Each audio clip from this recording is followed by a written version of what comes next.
नमस्कार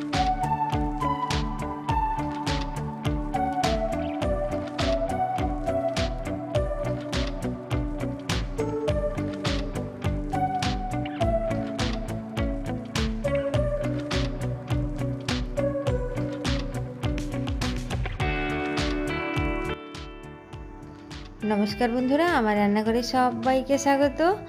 कचुर तो अनेक रेसिपि खेयेछेन, कचुर এই রেসিপিটা একবার বানিয়ে দেখুন, যে কচু খায় না সেও চেয়ে চেয়ে খাবে। তো চলুন দেখে নেওয়া যাক আমি কিভাবে নিরামিষ এই কচুর তরকারি বানিয়ে নিচ্ছি। এখানে আমি 250 গ্রাম কচু নিয়েছি। এরপর কচুগুলো শুকনো অবস্থাতেই ছালগুলো ছাড়িয়ে নিচ্ছি, কারণ কচুটা ধুয়ে নিলে একটু ল্যালানি ভাব এসে যায়, তখন ছালটা ছাড়ানো যায় না। তো এইভাবে আমি ছালটা ছাড়িয়ে কেটে নিচ্ছি, গোল গোল পিস পিস করে কেটে নিচ্ছি।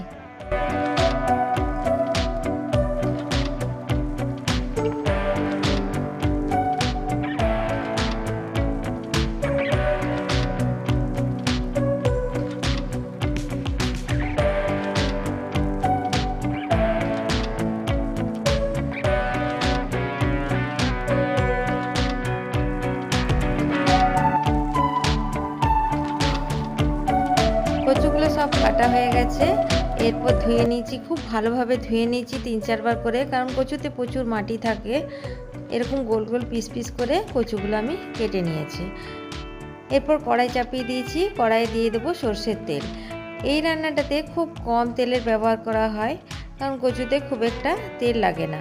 আর এইভাবে একবার কচু রান্না করে দেখুন, কচু খেলে যাদের অ্যালার্জি হয়, কিন্তু এইভাবে কচু রান্না করে খেলে সেই অ্যালার্জি ভাব আর থাকবে না। কড়াই দিয়ে দিলাম অল্প একটু পাঁচফোড়ন আর একটা ভেঙে নেওয়া শুকনো লঙ্কা, দিয়ে দিলাম অল্প একটু হলুদ গুঁড়ো। এরপর কেটে ধুয়ে রাখা কচুগুলো এর মধ্যে দিয়ে দিলাম।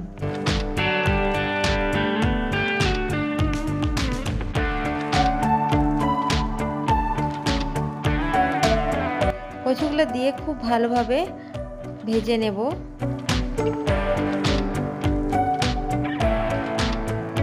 নিরামিষ এই কচু রান্না খুব কম তেল মশলায় হয় এটা, আর নিরামিষ দিনে এই কচু ঘন্ট খেতে খুবই ভালো লাগে।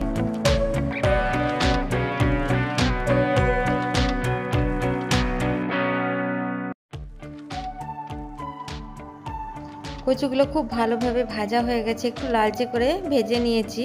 এরপর দিয়ে দেব এর মধ্যে মশলা।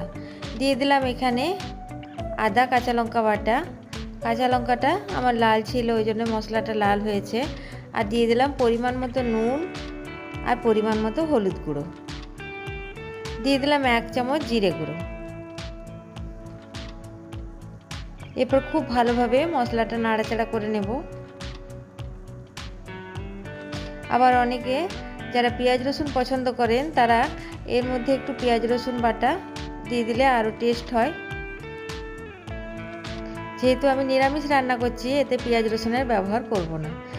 মশলাটা দিয়েও খুব ভালোভাবে একটু ভেজে নেব।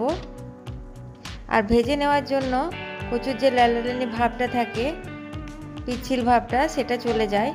এরপর দিয়ে দিলাম এখানে 1 কাপের মতো জল। জল দিয়ে ভালো করে নাড়াচাড়া করে আমি এটা প্রেসার কুকারে দিয়ে দেব।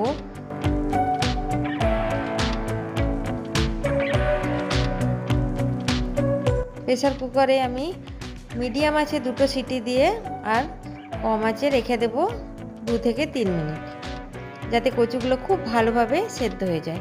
তৈরি হয়ে গেছে কচুর তরকারি। আমার এই কচুর রেসিপি যদি আপনাদের ভালো লাগে, তো আমার চ্যানেলটিকে সাবস্ক্রাইব করার জন্য অনুরোধ রইল, সঙ্গে একটি লাইক করে দেবেন।